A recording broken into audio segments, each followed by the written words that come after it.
Hello दोस्तों, आज की हमारी कहानी है कमी। कहानी अच्छी लगी तो प्लीज़ चैनल को सब्सक्राइब जरूर कर लीजिएगा और अपनी फैमिली और दोस्तों में ज़रूर शेयर करें। तो चलिए शुरू करते हैं आज की कहानी। नेहा एक मध्य वर्गीय परिवार की पढ़ी लिखी सर्वगुण संपन्न लड़की थी। उसके पिता उसके लिए रिश्ते देख रहे थे कि नेहा की मौसी एक बड़े घर का रिश्ता लेकर आ गई। देखने सुनने में सब अच्छा लगा तो नेहा के पापा ने नेहा की रजामंदी से उसका रिश्ता वहीं तय कर दिया। नेहा भी आंखों में नए संसार, प्यार और अपनेपन के सपने लेकर बहू बनकर अपने ससुराल आ गई। शुरुआत में तो सब अच्छा ही लग रहा था, लेकिन धीरे धीरे नेहा की सास के व्यवहार में अंतर आने लगा था। हर रोज सावित्री जी हर बात पर टोकना और छोटे घर की होने का ताना देने लगी थी।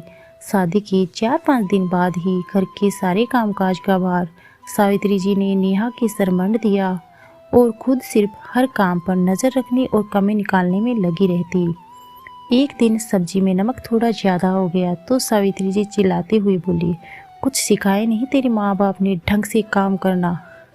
नेहा धोने के कपड़े लेकर वॉशिंग मशीन की तरफ बढ़ी तो सावित्री जी चिल्लाते हुए बोली, तुझे पता भी है मशीन चलाने से बिजली का बिल कितना आता है? बिजली का बिल क्या तेरा बाप भरेगा? चुपचाप बैठकर हाथ से कपड़े धो ले, वरना।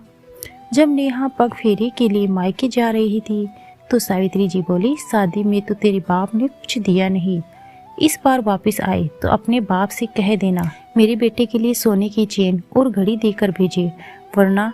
नेहा मायके जरूर गई, लेकिन वहाँ इस बात का जिक्र भी नहीं किया। बहू को खाली हाथ वापस आया देखकर सावित्री जी फिर चिल्लाई, तुझे कहा था ना कि चेन और घड़ी लेकर आना, खाली हाथ आने की तेरी हिम्मत कैसे हुई?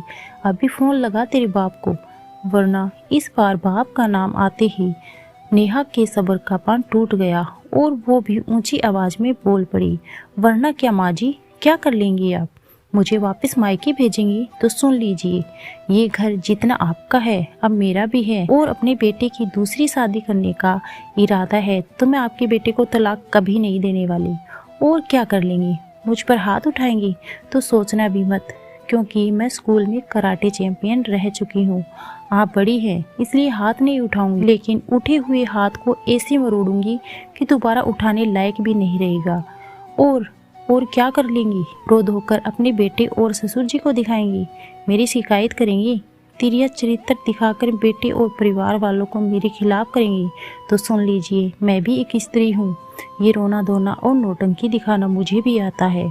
और हाँ, ज़्यादा परेशान करने की कोशिश की तो पुलिस में रिपोर्ट दर्ज करवा दूंगी। इसलिए भलाई इसी में है कि आराम से जिए और मुझे भी जीने दे, वरना बहू की चेतावनी सुन। इसलिए भलाई इसी में है कि आराम से जिए और मुझे भी जीने दे, वरना। बहू की चेतावनी सुनकर राधा जी का हलक सूख गया। उन्होंने सोचा भी नहीं था कि सीधी सादी दिखने वाली बहू इतना कुछ बोल भी सकती है। पसीने से तर सावित्री जी की सांसें फूलने लगी।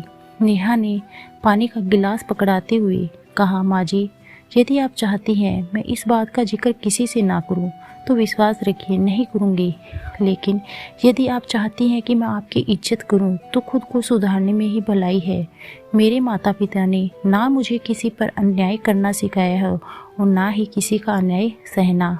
सावित्री जी ने एक सांस में ही पानी का पूरा गिलास गटक लिया। शाम को जब नेहा के ससुर और पति ऑफिस से वापस आए तो घर का माहौल बिल्कुल शांत था।